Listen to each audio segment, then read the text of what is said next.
Okay everybody, this is your complete transformation process for Studio Series Rise of the Beasts Double Punch. Just a reminder, it's only the transformation process. The review is separately uploaded, but it also works the same for Scorponok as well, which shares the same mold. Right, let's start off with then by simply taking the chest, and what we're going to do, we're looking to lift this up. Once you've done that, you can then extend out these huge arms, which are very cleverly concealed inside there.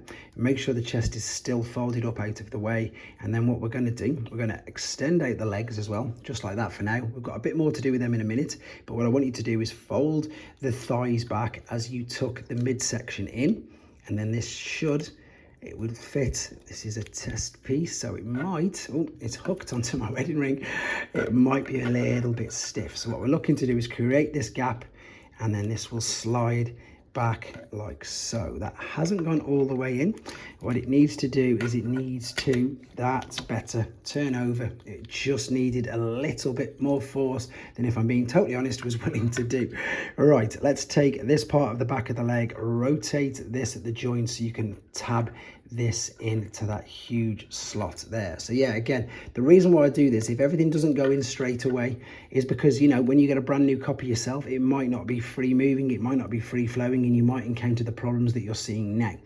All right, put that tab in as well. Now we can close that down, and now we're just going to look at, I suppose, tidying everything up, to be honest. So the back legs, which you can see we extended out, let me make sure you can see this. You're going to now rotate this ball joint all the way around like that, and then you're going to fold this tab into the back of there, and then bring your foot down. So that's the one leg. I do that on all my videos, so if something goes wrong, I'll just keep rolling, and if something's really tight and stiff, I'll just make sure that you guys, I suppose, are aware of it as well in case it happens to you. So that's the same process there for the back legs. With regards to the front, very cleverly, what we're going to do, we're going to rotate this, rotate the wrist, and clasp your fingers into the claw. Then you can take your head up and over at the same time if you wanted to. So same side with this, rotate there, rotate your wrist, clasp this down, bring that forward, and then it's just a case of folding this down and then lifting. Oh, not so forcefully, which you can see, there you go, you can't win. Sometimes it's too forceful, sometimes it's too loose. So fold the legs out, bring it down like so, and let's just turn these about like so. And to be honest, there, oh, of course not, we've got to attach this accessory, which will of course fit into the back of him like so. That's gone in, and that's better. There you go. And of course then just have fun posing your legs and getting them all to be the same size. But there he is in his alternate mode.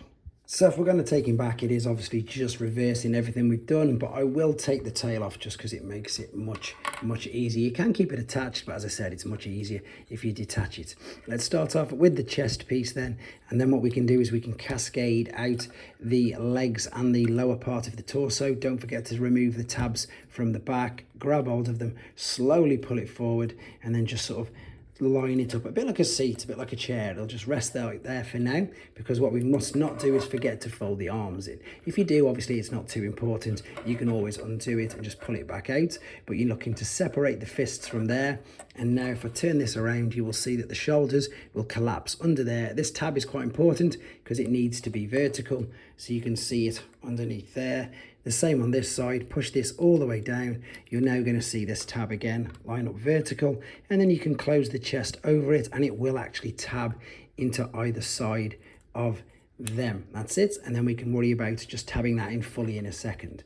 If you remembered with the legs, what we did was we rotated around at the hip, well, knee joint, shall we say, and nice and careful, because it might pop off, and then we're going to fold it back up. So yeah, this bit is better if it folds right out.